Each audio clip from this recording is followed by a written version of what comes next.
Hello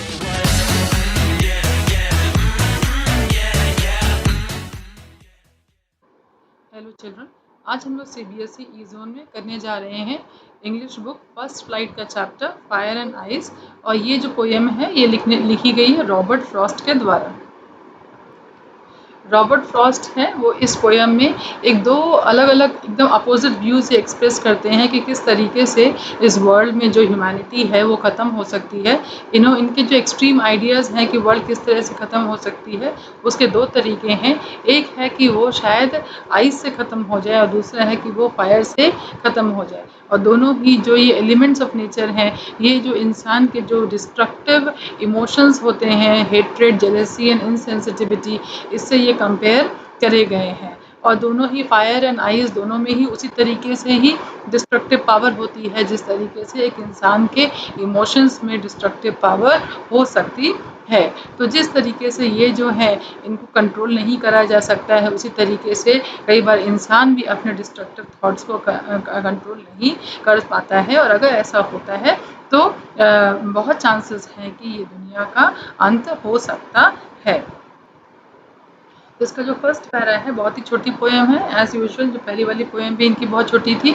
ये है some say the world will end in fire, some say in ice, from what I have tasted of desire I told with those I hold with those who favour fire.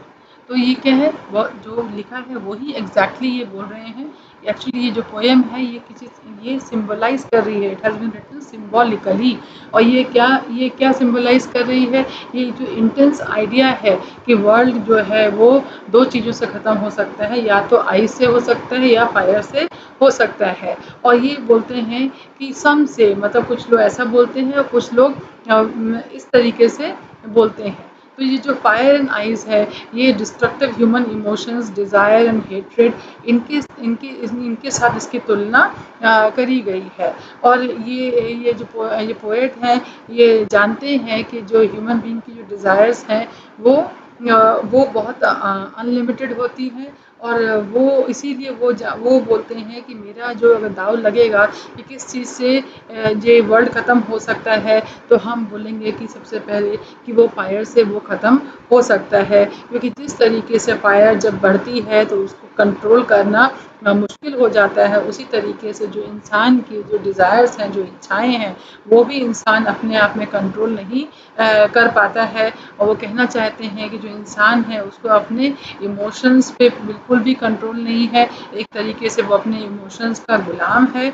और उसके अंदर जो इच्छा है वो हमेशा एक डिज़ायर है चीज़ों को पाने की, जो मटेरियलिस्टिक चीज़ें हैं उसको पाने की। और वो उसके कारण पे जो बहुत ज़रूरी, बहुत पॉसिबिलिटी है कि ये दुनिया ख़त्म हो जाए। क्योंकि ये जो डिज़ायर है उससे इंसान के मन में एक दूसरे के लिए हेट्रेड आती है, एक दूसरे के लिए जेलसी आती है। और ये जो भावना है ये दिन पर दिन ये बढ़ती जा रही है। तो ये जो भावना है, जो डिज़ायर टू पोजेस थिंग्स, वो कहीं ना कहीं हेट्रेड को जन्म दे रही है। और वो हेट्रेड एक ना एक दिन इस जो दुनिया है उसको ख़त्म करने के लिए सहायक होगी।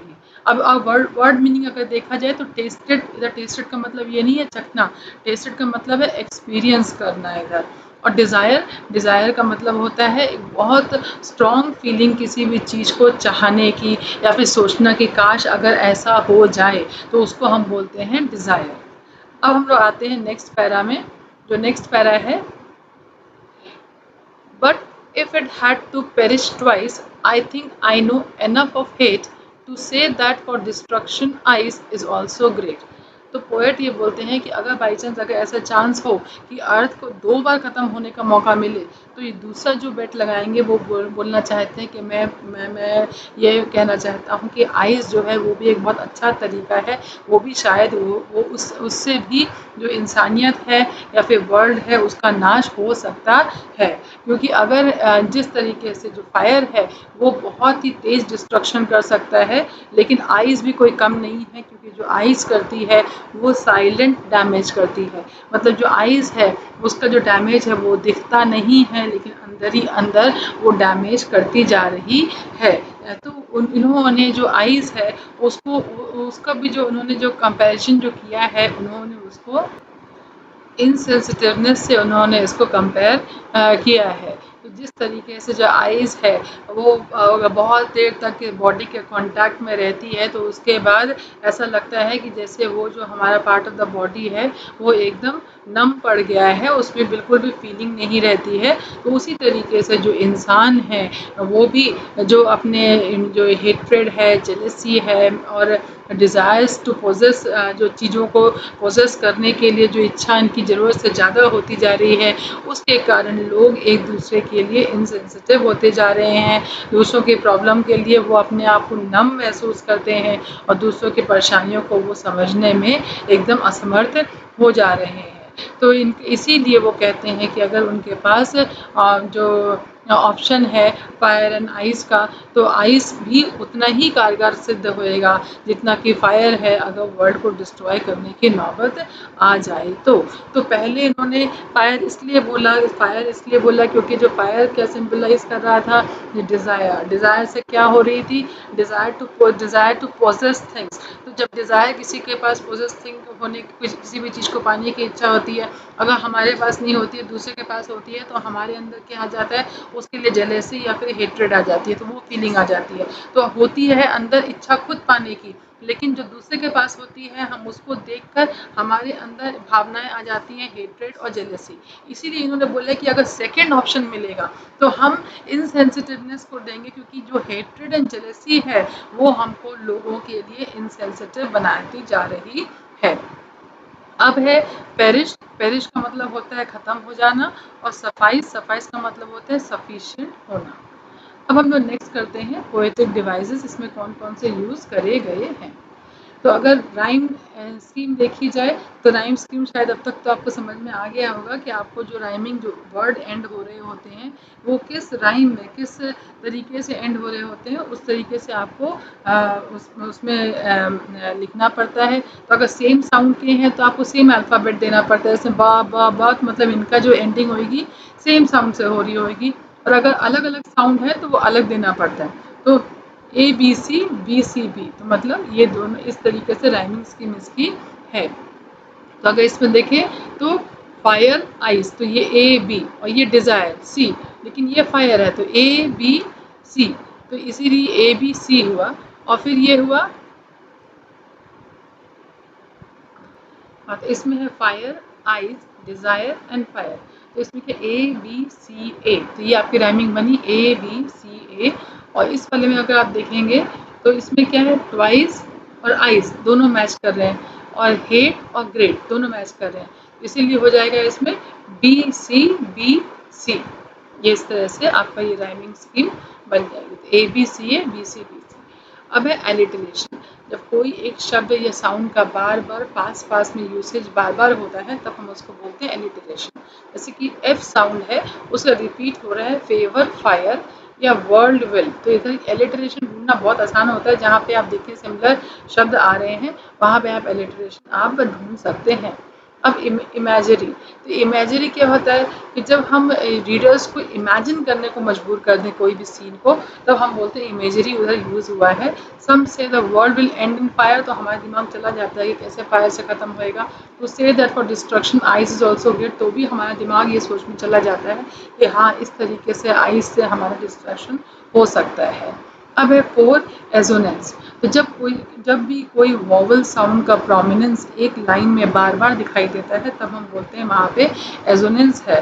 जैसे कि ओ साउंड का बार बार यूज़ हो रहा है, आई hold with those who favour fire, तो ओ का यहाँ पे भी यूसेज है, यहाँ पे भी है, यहाँ पे भी है, यहाँ पे भी है, इसीलिए हम कह सकते हैं यहाँ पे एजोनेंस है। तो जहाँ पे भी वॉवल साउंड का मतलब A E I O U, इसका प्रयोग कहीं पे भी बार बार एक लाइन में काफ़ी बार किया गया है तो आप वहाँ पे एजोनेंस बता सकते हैं। अब आता है इंजैम्बमेंट।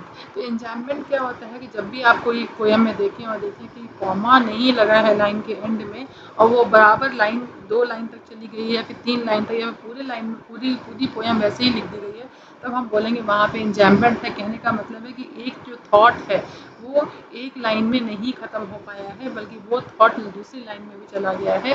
तो from what I have tasted of desire I hold with those who favour fire. इस तरीके से यहाँ पे इंजैम्पमेंट आया है। अब आता है एनाफोरा।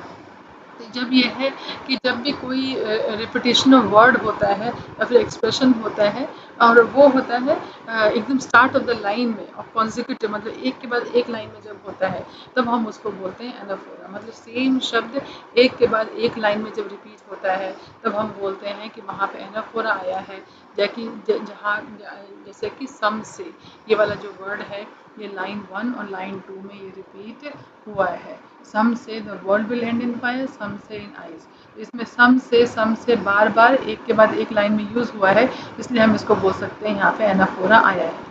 पर्सोनिफिकेशन। पर्सोनिफिकेशन है जब हम किसी भी चीज़ को जो कि ह्यूमन ना हो लेकिन उसको ह्यूमन क्वालिटीज़ दे दें तो हम उसको बोलते हैं पर्सोनिफिकेशन। जिसमें कि इन्होंने पोएम में फायर एंड आइज है, इन्होंने इसको उन्होंने जो इंसान की जो जो इमोशंस हैं उससे इन्होंने इसको कंपेयर करने की कोशिश करी है, उससे उन्होंने बराबरी देने की कोशिश करी है, इसलिए इन्होंने यहाँ पे फायर एंड आइज के तरीके से पर्सोनिफाई कर दिया है। इस तरीके से अब ये वाला जो पोएम है फायर एंड आइज ये भी ख़त्म होता है। और आप हमारा ऐसे ही चैनल देखते रहिए, और भी सब्जेक्ट्स आएंगे। क्लास 10th के मैथ्स का पॉलिनोमियल वैसे ही ख़त्म हो चुका है, आई एम श्योर आपने उसको देख लिया होगा जो एचएन सर ने पढ़ाया है। और इसके अलावा क्लास 12th के अगर आपके दोस्त हों तो उनको भी बताइएगा इस चैनल के बारे में। और अगर नोट्स आपको चाहिए हो तो ये नोट्स जो हमारा ये ब्लॉग है इसमें आपको मिल जाएंगे, और वहाँ पे जाके इसको देख सकते हैं, क्योंकि अभी ही ब्लॉग शुरू करा है तो धीरे धीरे करके उसमें सब नोट्स डाले जा रहे हैं। Thank you so much, best of luck. Channel को ज़रूर सब्सक्राइब करना मत भूलिएगा, लाइक करिएगा, कमेंट करिएगा। कुछ सजेशंस हो तो वो ज़रूर दीजिएगा, कुछ और सब्जेक्ट्स आपको चाहिए तो बताइएगा। Thank you so much.